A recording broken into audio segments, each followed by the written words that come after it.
अस्सलाम वालेकुम। इस वीडियो में हम देखेंगे कि फेडरल बायोलॉजी जो पार्ट 1 की बायोलॉजी है उसमें एक्सरसाइज के जो एमसीक्यूज हैं उनके सूटेबल आंसर्स क्या हैं और वो हमारे लिए कैसे, अगर हम बोर्ड का इम्तिहान देना है या हमने एंट्री टेस्ट की तैयारी करनी है या हमने पीपीएससी बायोलॉजी या किसी भी लेक्चरशिप का इम्तिहान देना है तो हमारे लिए कैसे वो फ़ायदेमंद हो सकते हैं। तो फर्स्ट ऑफ ऑल ये चैप्टर 1 है। Chapter 1 cellular structures and functions का चैप्टर है। तो पहली है कि मैं इसको उर्दू में कोशिश करूंगा एक्सप्लेन करूंगा। कुछ सेलुलर स्ट्रक्चर दिए गए हैं और पूछा गया है कि इनमें से कौन से जो है वो सिंगल मेम्ब्रेन बाउंड है, बल्कि और दूसरे खाने में जो है वो डबल मेम्ब्रेन बाउंड ऑर्गेनेलीज हैं। तो हम यहाँ पे देखते हैं कि पहला जो उन्होंने ये ऑप्शन दिया है उसमें पैरोक्सिसोम और लाइसोसोम को दिया हुआ है और न्यूक्लियस और क्लोरोप्लास्ट। पैरोक्सिसोम आपको पता है कि ऐसी ऑर्गेनेलीज हैं जो सेल में मौजूद होती हैं, प्लांट सेल में ही होती हैं ज़्यादातर। लाइसोसोम ये दोनों सिंगल मेम्ब्रेन है। न्यूक्लियस और क्लोरोप्लास्ट जो हैं वो डबल मेम्ब्रेन है। यहाँ पे क्लोरोप्लास्ट सिंगल में दिया गया है तो ये भी ऑप्शन कैंसिल हो जाएगा। यहाँ पे अगेन क्लोरोप्लास्ट दिया गया है तो क्लोरोप्लास्ट डबल मेम्ब्रेन है। तो यहाँ पे न्यूक्लियस दिया गया है तो डी में वो भी नहीं हो सकता। तो ऑप्शन ए जो है वो करेक्ट है। नेक्स्ट के which of the following cell structure contain highest concentration of RNA. Centriole आपको पता है, सेंट्रियोल जो है वो माइक्रोट्यूब्यूल के बने होते हैं तो लिहाजा उसमें तो नहीं होती। लाइसोसोम में हाइड्रोलाइटिक एंजाइम होते हैं। क्रोमोसोम आपको पता है वैसे ही वो डीएनए और हिस्टोन प्रोटीन का बना हुआ है। तो न्यूक्लियोलस में राइबोसोमल आरएनए होते हैं और यहाँ पे राइबोसोम्स बनते हैं। तो ऑप्शन डी करेक्ट है। टेड पोल की टेल के बारे में बताया गया है कि वो ग्रेजुअली मेटामॉर्फोसिस के दौरान ब्रेक होती है और अडल्ट फ्रॉग बनता है। तो वो कह रहे हैं कि which organelle increase in number increase in the number in the cells of tail at this time. कि टेल में कौन सी जो ऑर्गेनेली ज्यादा होती है। सेंट्रियोल, उसका काम तो सेल डिवीजन में है, वो तो नहीं हो सकती। एंडोप्लाज्मिक रेटिकुलम तो वो मॉलिक्यूल की ट्रांसपोर्ट और प्रोटीन सिंथेसिस वगैरह ये भी नहीं हो सकती। लाइसोसोम्स, तो लाइसोसोम्स के अंदर हाइड्रोलाइटिक एंजाइम्स होते हैं जो एपोप्टोसिस का काम करते हैं। तो इस वजह से जो लाइसोसोम है टेल डिलीशन में लाइसोसोम का ही रोल होगा। Next, which of following organelle always contain DNA. Golgi में तो कोई डीएनए नहीं है। लाइसोसोम में एंजाइम्स होते हैं। माइटोकॉन्ड्रिया और क्लोरोप्लास्ट वो ऑर्गेनेलीज हैं जिन्हें ऑर्गेनेलीज ऑफ सिम्बियोटिक ओरिजिन कहा जाता है और इसमें हाइड्रोलाइटिक एंजाइम इसमें जो है वो डीएनए और राइबोसोम्स होते हैं। सेंट्रियोल भी ऑप्शन नहीं हो सकता तो ऑप्शन सी। प्रोकैरियोट और यूकैरियोट के दरमियान फर्क पूछा गया है कि, और पहला ऑप्शन है कि prokaryote have cell wall and nucleus. तो प्रोकैरियोट में सेल वॉल तो ठीक है, न्यूक्लियस नहीं होता। सेकंड ऑप्शन है कि prokaryotic cell have no membrane bond organelle. तो ये बेस्ट ऑप्शन है। बाकी इसमें सेंट्रियोल भी नहीं होते, राइबोसोम्स होते हैं, लिहाजा ऑप्शन डी भी करेक्ट नहीं है। तो option B is best answer. The elasticity of plasma membrane demonstrate it is made up in part of. आपको पता है प्लाज्मा मेम्ब्रेन तीन चीज़ों से मिलकर बनी हुई है। जो हमारे पास लिपिड्स हैं, लिपिड बाइलेयर होती है, उसके अलावा कार्बोहाइड्रेट भी होते हैं और प्रोटीन भी होती हैं और कोलेस्ट्रॉल भी कभी कभी पाया जाता है। तो लिपिड का जो ऑप्शन है इसमें दुरुस्त है। लिपिड की वजह से इलास्टिसिटी आती है, प्रोटीन की वजह से नहीं आती। Filament present in flagella and cilia. Eukaryote के जो सिलिया और फ्लैजेला हैं वो माइक्रोफिब्रल के बने होते हैं, माइक्रोट्यूब्यूल्स के। और माइक्रोफिलामेंट का ऑप्शन है या माइक्रोविलाई का। तो माइक्रोविलाई तो टोटली ये स्मॉल इंटेस्टाइन का स्ट्रक्चर है, ये इररिलेवेंट है। तो माइक्रोट्यूब्यूल जो है वो फ्लैजेला और सिलिया बनाते हैं। Which of following structure is found in all living organism. कौन सा ऑल लिविंग ऑर्गेनिज्म में पाया जाता है। Cell membrane, nucleus, lysosome, vacuole. Cell membrane यहाँ पे बेस्ट ऑप्शन है क्योंकि बैक्टीरिया में भी, एनिमल में भी, प्लांट में भी होती है। वायरसेस को आपने याद रखना है, हम लिविंग ऑर्गेनिज्म कंसीडर नहीं करते। अगर यहाँ पे राइबोसोम्स होते तो हम उनको भी एज ऑप्शन ले सकते थे, उसको यूनिवर्सल ऑर्गेनेली भी बोला जाता है। The cell wall of plant cell is different from prokaryotic cell। किस वजह से डिफरेंट है कि both structure and chemical composition और स्ट्रक्चर की वजह से, या सिर्फ स्ट्रक्चर या सिर्फ केमिकल कंपोजिशन या नंबर ऑफ लेयर की वजह से। अगर हम देखें तो प्लांट सेल में सेल वॉल जो है सेलुलोज की बनी होती है और प्रोकैरियोट में जो है वो पेप्टाइडोग्लाइकेन की बनी होती है। उसके अलावा भी उसमें और भी बहुत सी चीज़ें होती हैं। तो हम कह सकते हैं कि स्ट्रक्चर और केमिकल कंपोजिशन वाला जो ऑप्शन ए है वो दुरुस्त है। Which of following are present in prokaryotic cell. Prokaryotic cell में क्या होता है। क्लोरोप्लास्ट, ये ऑप्शन नहीं हो सकता। क्रोमोसोम, ठीक है। माइटोकॉन्ड्रिया नहीं होता, इसमें ये भी ऑप्शन कैंसर। साइटोप्लाज्म होता है, ठीक है। डीएनए भी होता है, ठीक है। माइटोकॉन्ड्रिया नहीं होता तो सी भी गलत। साइटोप्लाज्म, डीएनए और राइबोसोम वाला ऑप्शन डी करेक्ट है। Which of following is present in all eukaryotic cell, सारे यूकैरियोटिक सेल में क्या होना चाहिए, सेल वॉल नहीं, एनिमल में कोई सेल वॉल नहीं, डिप्लॉयड न्यूक्लियस, फंजाई में हैप्लॉयड होता है, फ्लैजेलम तमाम में फ्लैजेलम नहीं होता, मेम्ब्रेन बाउंड ऑर्गेनेली सारे यूकैरियोट सेल में पाई जाती हैं, तो option D is correct. Which of following is the advantage of using light microscope instead of electron microscope? Electron microscope की जगह लाइट को यूज करने का क्या फायदा है, सुपीरियर रिजॉल्विंग पावर नहीं, इलेक्ट्रॉन की ज्यादा होती है, कांस्टेंट डेप्थ फोकस ये भी नहीं, ऑब्जर्वेशन ऑफ लिविंग मैटर, किसके थ्रू हम लिविंग मैटर को ऑब्जर्व कर सकते हैं, option C is correct. Which of following would be more prominent in secretory cell than in non-secretory cell? Lysosome, ये तो एंजाइम हाइड्रोलाइटिक एंजाइम होते हैं, इनका ताल्लुक ही नहीं है सिक्रीशन के साथ। माइटोकॉन्ड्रिया का रेस्पिरेशन में काम है, ये भी ऑप्शन नहीं। तो गोल्गी अपरेटस, गोल्गी कॉम्प्लेक्स जो है ये बेस्ट ऑप्शन है, सेलुलर सिक्रीशन में इस ऑर्गेनेली का रोल है। When a glycoprotein is being synthesized for secretion from a cell, which is the most likely to take, कि कौन सा ये पाथ है या कौन सा रास्ता ये लेगी, गोल्गी कॉम्प्लेक्स से रफ एंडोप्लाज्मिक रेटिकुलम, तो ये तो पॉसिबल ही नहीं है। रफ एंडोप्लाज्मिक रेटिकुलम से गोल्गी अपरेटस और फिर स्मूथ एंडोप्लाज्मिक रेटिकुलम, तो बी भी गलत है। स्मूथ एंडोप्लाज्मिक रेटिकुलम से गोल्गी और फिर रफ एंडोप्लाज्मिक रेटिकुलम, तो ये भी गलत है। तो ऑप्शन डी करेक्ट है कि रफ एंडोप्लाज्मिक रेटिकुलम ने कोई प्रोटीन बनाई, स्मूथ एंडोप्लाज्मिक रेटिकुलम ने उसको ट्रांसपोर्ट किया, गोल्गी ने मॉडिफाई किया फॉर द सिक्रीशन, तो option D. Which of following is responsible for cyclosis या सेलुलर मूवमेंट के लिए कौन रिस्पॉन्सिबल है, माइक्रोट्यूब्यूल, माइक्रोफिलामेंट, इंटरमीडिएट फिलामेंट या नन? तो माइक्रोफिलामेंट जो आते हैं ये इंटरनल सेल मूवमेंट्स में इनका रोल होता है, ऑप्शन बी। तो चैप्टर 2 है बायोलॉजिकल मॉलिक्यूल्स, उसके भी देखते हैं। Which class of molecule is major component of cell membrane, कौन सी जो मॉलिक्यूल्स की क्लास है वो सेल मेम्ब्रेन का कंपोनेंट है? फास्फोलिपिड, डेफिनेटली फास्फोलिपिड ही होते हैं सेल मेम्ब्रेन के अंदर, सेलुलोज तो पॉसिबल ही नहीं है, वैक्स भी पॉसिबल नहीं है, ट्राइग्लिसराइड भी पॉसिबल नहीं है, तो option a. Glycerol is the backbone molecule for ATP, terpenes, steroid या न्यूट्रल लिपिड? तो न्यूट्रल लिपिड या साइल ग्लाइसरोल वगैरह जिसे हम कहते हैं ट्राई ग्लाइसराइड वगैरह जो हैं उनमें ये न्यूट्रल लिपिड में ग्लाइसरोल होता है, तो option D. Fatty acid is unsaturated if it contains hydrogen, contain double bond, contain an acid group, all of them। Unsaturated तभी होगा जब उसमें अनसैचुरेटेड तब होगा जब उसमें डबल बॉन्ड्स होंगे, तो option b. In RNA the nitrogenous base that takes place thymine, thymine की जगह कौन सी आएगी, साइटोसिन, एडेनिन, यूरासिल या गवानीन? तो थायमीन की जगह हमेशा यूरासिल होगी। Ending ose mean a substance is a sugar, lipid, protein या nucleic acid? Glucose, ribose, lactose, fructose, तो जो शुगर हैं या कार्बोहाइड्रेट्स हैं उनके एंड पे क्या आता है ओस, तो option A. Glycolipid and lipoprotein are important component of, ये किस चीज में पाए जाते हैं, सेल वॉल में, सेल मेम्ब्रेन में, दोनों में या किसी में भी नहीं? तो सेल मेम्ब्रेन में ये पाए जाते हैं, option A is correct. When two amino acids are linked to form a peptide linkage, dash is removed। दो अमीनो एसिड आपस में जुड़े तो पेप्टाइड बॉन्ड बना, रिमूव क्या हुआ, हाइड्रोक्सिल ग्रुप, वाटर, कार्बन या नाइट्रोजन? तो वाटर रिमूव हो, ठीक है। व्हाट इज दी, और ये कंडेंसेशन रिएक्शन होगा जिसमें जो है वाटर रिमूव होगा और हाइड्रोलाइसिस में वाटर ऐड होगा। What is the theoretical number of different dipeptide that may be assembled from a to amino acid? Dipeptide में होती दो अमीनो एसिड हैं, तो दो अमीनो एसिड किस तरह से भी जुड़े, तो वो अगर हम थ्योरेटिकली देखें तो दो ही, एक ही डाइपेप्टाइड बन सकती है दो से। A polar molecule is dash in water, soluble, insoluble, reactive, inert? तो पोलर मॉलिक्यूल जो है वाटर में सॉल्युबल होते हैं पोलैरिटी की वजह से, हाइड्रोजन बॉन्डिंग की वजह से।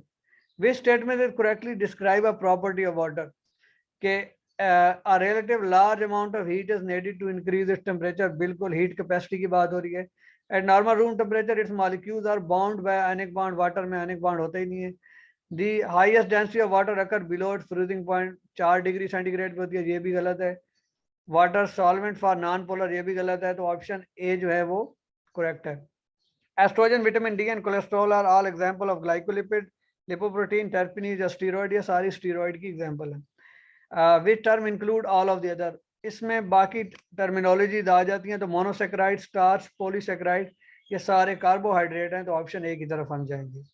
Choose the pair of term that correctly complete this sentence, nucleotides are to dash as dash are to protein, nucleotide से बनते हैं न्यूक्लिक एसिड और अमीनो एसिड बनाते हैं प्रोटीन, तो ये ऑप्शन ए ही इसका करेक्ट है। दी enantiomer of D glucose is D galactose, D L galactose, या both of them या none of them। तो none ऑप्शन है। नॉर्मली डी का जो ग्लूकोज का है वो एल ग्लूकोज होना चाहिए। चैप्टर नंबर 3 एंजाइम का चैप्टर है, इसको भी हम देखते हैं कि catalytic activity of enzyme is restricted to small portion of enzyme, active side, regulation side, passive side या एलोस्टेरिक साइड। तो उस जगह को जहाँ पे कैटालिसिस हो रहा है उसको एक्टिव साइड बोला जाता है। Which of the following have coenzyme activity? NADP positive, calcium, both A and B, none। तो coenzyme के तौर पे NADP positive एक्ट करेगा, option A is correct. Non competitive inhibitor react with enzyme at active side, allosteric side, both A and B and none. तो अगर competitive inhibitor है तो वो सबस्ट्रेट की तरह ही लगता है, तो वो एक्टिव साइड पे बाइंड करेगा, और non competitive other than active side, और उसको एलोस्टेरिक साइड कहा जाता है। Combination of apoenzyme and coenzyme produce prostatic group. Prostatic group तो कोफैक्टर ही होता है जो टाइटली बाउंड टू एंजाइम होता है। होलो एंजाइम या होल एंजाइम या कंप्लीट एंजाइम, इसकी जो है वो ऑप्शन है कि अगर एंजाइम के साथ कोफैक्टर मौजूद तो वो होलो एंजाइम बन जाएगा, अगर सिर्फ पॉलीपेप्टाइड है तो वो एपोएंजाइम होगा। तो यहाँ पे option B. Specificity of enzyme is due to pH, नहीं। सरफेस कॉन्फ़िगरेशन, बिल्कुल, option B is correct. Hydrogen bond, molecular weight का इससे कोई ताल्लुक नहीं है, कॉन्फ़िगरेशन की वजह से स्पेसिफिसिटी होती है। An essential feature of competitive inhibitor it's ability to, आगे ये गलत लिखा हुआ है, ability to activate and operate gene, नहीं। Modify a substrate, combine with the prosthetic group, occupy an active site. Competitive inhibitor की मैंने पहली बात की थी कि वो होता है जो एक्टिव साइड को ऑक्यूपाई करता है, जो नॉन कॉम्पिटिटिव होता है वो एलोस्टेरिक साइड को ऑक्यूपाई करता है।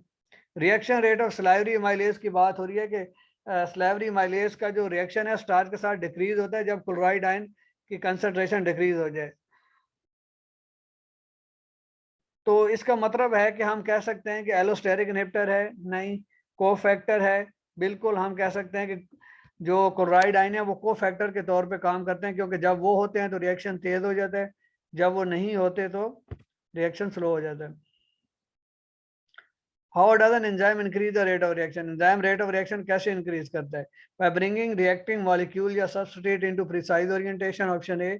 By increasing rate of random collision of molecule, by shifting the point of equilibrium of reaction, supplying the energy required to start a reaction। तो एंजाइम एनर्जी तो supply नहीं करता बल्कि जो है वो एक्टिवेशन एनर्जी को लोअर करता है। तो ऑप्शन ए के मॉलिक्यूल्स को सही जगह पे प्रिसाइज ओरिएंटेशन में ला के रिएक्शन स्टार्ट करवाता है। Many enzymes are secreted in an enzymes are secreted in inactive form to protect cell membrane, cell protein, mitochondria, cell DNA। तो जो सेल की प्रोटीन्स होती हैं उनको बचाने के लिए जो मॉलिक्यूल्स होते हैं, जो एंजाइम्स होते हैं, वो इनएक्टिव फॉर्म में सिक्रीट होते हैं।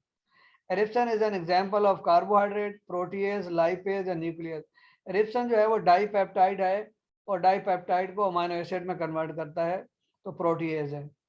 Ribosomes are consist of only protein, only RNA, protein plus non protein part या नन ऑफ देम। तो राइबोसोम जो है वो आरएनए के मिलके बने होते हैं। तो नेक्स्ट है हमारे पास चैप्टर 4 बायोएनर्जेटिक्स।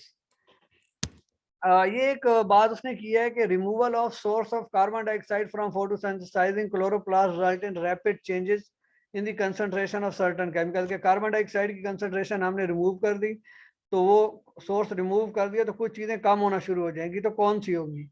तो ऑप्शन डी बुक के अकॉर्डिंग है, मैं वो बताता हूँ। एटीपी इंक्रीज हो जाएगा, क्योंकि एटीपी जो है आगे कार्बन डाइऑक्साइड ने केल्विन साइकिल में यूज होना है, और लाइट रिएक्शन तो चल रहा है, उसका कार्बन डाइऑक्साइड से ताल्लुक नहीं है, तो एटीपी वैसे ही बनता रहेगा, तो इंक्रीज हो जाएगा। राइबोलोज बाइफॉस्फेट को कोई इफेक्ट नहीं पड़ेगा, क्योंकि वो तो रीजनरेट हो जाता है साइकिल में। फास्फोग्लाइसरिक एसिड क्योंकि प्रोडक्ट है केल्विन साइकिल की, तो वो डिक्रीज हो जाएगी। तो option D. What are the product of light reaction in photosynthesis? Light reaction में एटीपी बनता है, NADPH बनता है और ऑक्सीजन रिलीज होती है, तो option A is correct. Next है कि during the light dependent reaction के दौरान वो कह रहा है कि फोटो एक्टिवेटेड जो पिगमेंट होता है वो removes an electron from the hydroxylation derived from the water molecule.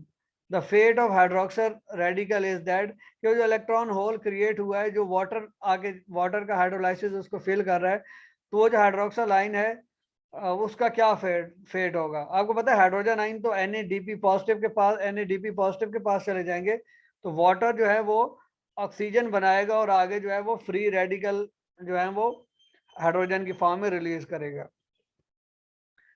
Carbon dioxide को अगर हम लेबल करें 14 carbon mean radio active carbon के साथ के आइडेंटिफाई करें कि इंटरमीडिएट कंपाउंड जो केल्विन साइकिल में बन रहे हैं तो कौन से होते हैं, तो सबसे पहला कौन सा बनेगा? आपको पता है सबसे पहले जब जो कंपाउंड बनेगा वो फास्फोग्लाइसरिक एसिड होगा या PGA होगा। ग्लूकोज तो बनता ही नहीं है, राइबोलोज फास्फेट का भी ऑप्शन गलत है, स्टार्च भी पॉसिबल नहीं है। The rate of photosynthesis of freshwater plant measured using 5 spectra color. ये अगर TW एंगलमैन का एक्सपेरिमेंट आपको याद हो 1883 में उसने स्पायरोजारा पे किया था, लाइट को प्रिज्म में स्प्लिट करके डिफरेंट कलर्स में उसने चेक किया था कि कहाँ पे ऑक्सीजन ज्यादा रिलीज हो रही है। तो वो कह रहा है कि विच sequence of would describe an increasing photosensitive response, तो येलो में कम होगा, फिर ग्रीन में ज्यादा, फिर ऑरेंज में, और फिर ब्लू में, और फिर रेड में। तो ये ऑप्शन जिसमें होगा वो करेक्ट होगा। रेड में मैक्सिमम होता है, हमेशा याद रखना है, फिर उसके बाद ब्लू में सेकंड नंबर पे आता है। During dark reaction the 3 carbon atoms of 3 PG are derived from, वो कहाँ से आते हैं? राइबोलोज बाइफॉस्फेट से, कार्बन डाइऑक्साइड से, RUBP से, CO2 से, या PAP से। तो अगर हम यहाँ पे देखें 3 कार्बन एटम जो हैं वो नॉर्मली आपको पता है कि जो RUBP और कार्बन डाइऑक्साइड कंबाइन करेंगे तो अल्टीमेटली जो मॉलिक्यूल टूटेंगे उससे बनेंगे। लेकिन जो 3 कार्बन वो कहाँ से आते हैं, तो इसके लिए ऑप्शन बी होगा। असल में 3 कार्बन डाइऑक्साइड के मॉलिक्यूल एंटर होते हैं साइकिल में, तो हम ऑप्शन बी की तरफ जाएंगे कि वो कार्बन डाइऑक्साइड से आए हैं। Chlorophyll is soluble in organic solvent, water and organic solvent, water not in any solvent। Chlorophyll एक ऑर्गेनिक मॉलिक्यूल है तो ऑर्गेनिक सॉल्वेंट में ही सॉल्युबल होगा। Photo respiration take place only in, photo respiration एक ऐसी एक्टिविटी है प्लांट में कि जिसमें जो है वो रुबिस्को या राइबोलोज बाइफॉस्फेट ऑक्सीजनेज कार्बोक्सिलेज जो है वो ऑक्सीजन से बाइंड करता है इंस्टेड ऑफ कार्बन डाइऑक्साइड। तो क्लोरोप्लास्ट, माइटोकॉन्ड्रिया और जो पैरोक्सीजोम है, ये बेसिकली 3 ऑर्गेनेलीज में होता है। तो रूट में पॉसिबल नहीं है, माइटोकॉन्ड्रिया में सिर्फ नहीं होता, ग्रीन पार्ट ऑफ प्लांट में, ग्रीन पार्ट ऑफ प्लांट में ये होगा। C4 प्लांट में फिक्सेशन ऑफ कार्बन डाइऑक्साइड कहाँ पे होती है? पैलिसाइड टिश्यू में, कॉर्टेक्स में, spongy mesophyll and bundle sheath cell में, या फ्लोएम टिश्यू में। तो C4 प्लांट्स वो होते हैं जिसमें इंटरमीडिएट C4 कार्बन वाला मॉलिक्यूल बनता है ताकि फोटो रेस्पिरेशन के इफेक्ट को काउंटर किया जा सके। तो स्पॉन्जी मीजोफिल सेल्स में होगी कार्बन डाइऑक्साइड फिक्सेशन, और फिर बंडल ऑफ शीथ सेल में भी होगी, क्योंकि स्पॉन्जी मीजोफिल में वो 4 कार्बन वाला मॉलिक्यूल बनेगा और बंडल ऑफ शीथ सेल में जो है वो केल्विन साइकिल होगा। ATP synthesis during light reaction is oxidative photolysis, substrate phosphorylation, या फोटोफॉस्फोरिलेशन। फोटोफॉस्फोरिलेशन की वजह से बनती है लाइट रिएक्शन की वजह से, mean under the influence of light, photo stands for light. ये बेसिकली C3 प्लांट का सवाल था। इन C3 plant the first stable product of photosynthesis during dark reaction is compressed natural gas, वैसे लिखा हुआ है। के पहली जो 3 C3 साइकिल में पहली प्रोडक्ट कौन सी होगी? PGA होगी, G3P होगी, RUBP होगी, या ऑक्सैलो एसीटेट। तो सबसे पहले जो बनती है वो PGA बनती है, G3A तो बाद में बनती है, तो ऑप्शन ए इज करेक्ट। अल्लाह हाफिज़।